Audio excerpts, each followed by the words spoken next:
तो आज हम बात करने वाले हैं जो Bihar state university service commission यानी कि BSUSC की जो वैकेंसी निकली हुई है असिस्टेंट प्रोफेसर की, जिसमें कुल पद हैं जो 3687 पद हैं। और इसका सिलेक्शन प्रोसेस क्या है आज उसके बारे में मैं आप लोग को बताने वाली हूँ। तो जैसा कि आप लोग को पता होगा कि इसमें जो वैकेंसी निकली है वो अलग अलग सब्जेक्ट में निकली हुई है, जैसे कि आपका हिस्ट्री हो गया, पॉलिटी हो गया, इसके अलावा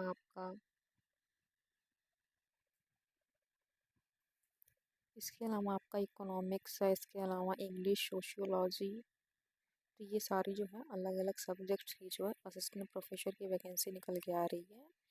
जो हिंदी में कुल सीटें हैं वो 625 हैं, इकोनॉमिक्स में 597 सीटें हैं, हिस्ट्री में 662 हैं, पॉलिटिकल साइंस में 596 हैं और इंग्लिश में जो है टोटल 674 सीटें हैं। इसके अलावा सोशियोलॉजी में 533 सीटें हैं।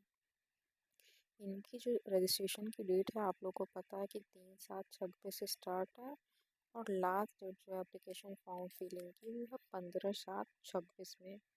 और इसका सिलेक्शन जो प्रोसेस रहने वाला है बिल्कुल इंटरव्यू बेस्ड रहने वाला है। आप लोग की जो फॉर्म भरने की लास्ट डेट है वो 15 जुलाई है। इसके अलावा जो आपकी इंटरव्यू की डेट है वो 20 से 27 के बीच है।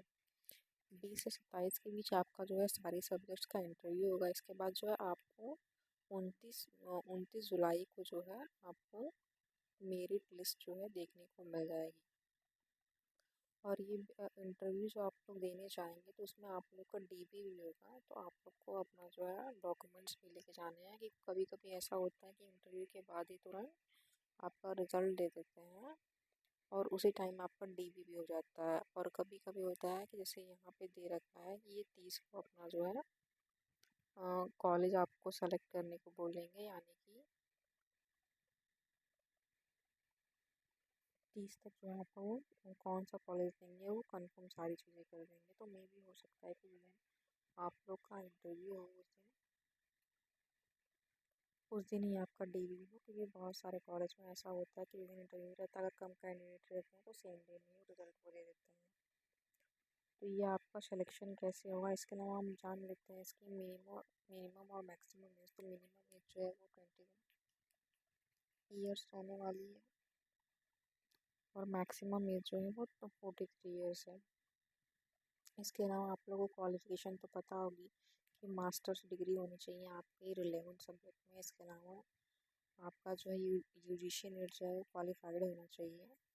और अगर आप जनरल के कैंडिडेट हो तो आपको 55% होनी चाहिए। और अगर आप किसी कैटेगरी से बिलोंग करते हैं तो कम से कम आपके 50% जो है मार्क्स होने चाहिए।